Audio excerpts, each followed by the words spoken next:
Yes, yes, this is a fertile land. We will roll over all this land and we will call it this land. I think we should call it your grave. Ah, curse your sudden but inevitable betrayal. Ah, ha, ha! Mine is an evil laugh. Now die! Oh, no, God!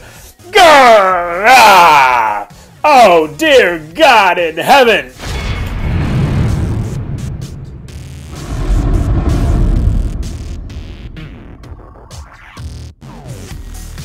Friends of the Blend, welcome to another episode of Board Game Blender.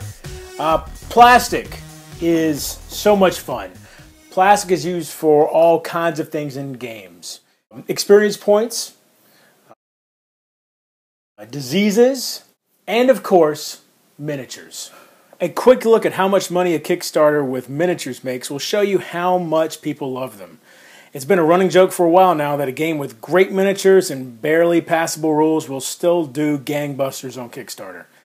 And it's really hard to argue that when you see the continued success of Myth. But find a game with good or even great gameplay and combine that with miniatures, and you've got a fantastically fun experience. Wrath of Ashardalon is the second game out of 4 in the D&D adventure system and provides hours of fun, cooperative dungeon crawling. You and 4 friends clash with brutal monsters like the Legion Devils, Orc Smashers, Goth, and Crash in your quest to eventually slay Ashardalon herself.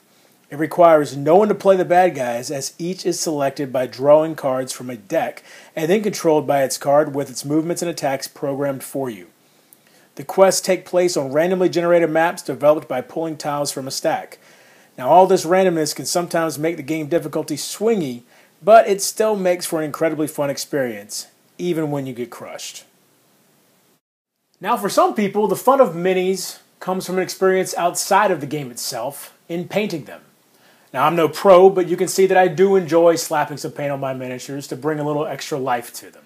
Of course, for others, painting miniatures holds no enjoyment whatsoever. And not only that, for some people, having unpainted minis really bothers them quite a bit. Add to that that miniatures automatically add a significant increase to the price, and they're not always the right choice. Sometimes sticking with cardboard or wood is the right answer. Take King of Tokyo, for instance. You've got these gargantuan monsters tearing up Tokyo. Richard Garfield in yellow could have easily chosen to put Cthulhu Wars-sized miniatures in the game, but instead chose cardboard standees. In doing so, they were able to create this really cool artwork and keep the game down around $30 instead of $60 or $70 or more. Other games, such as Small World, Viticulture, Terror in Meeple City, and Dead of Winter all wisely chose to stay away from plastic in favor of wood or cardboard, which suited their design and desired price point much better. I'd love to see in the comment section below if you've got a aversion to plastic or a preference for plastic. Be sure to look me up on Twitter at boredonlineboardoffline. I'm on BGG, and you can find me right here every other week on Board Game Blender. And until next time, if you're bored online, board offline.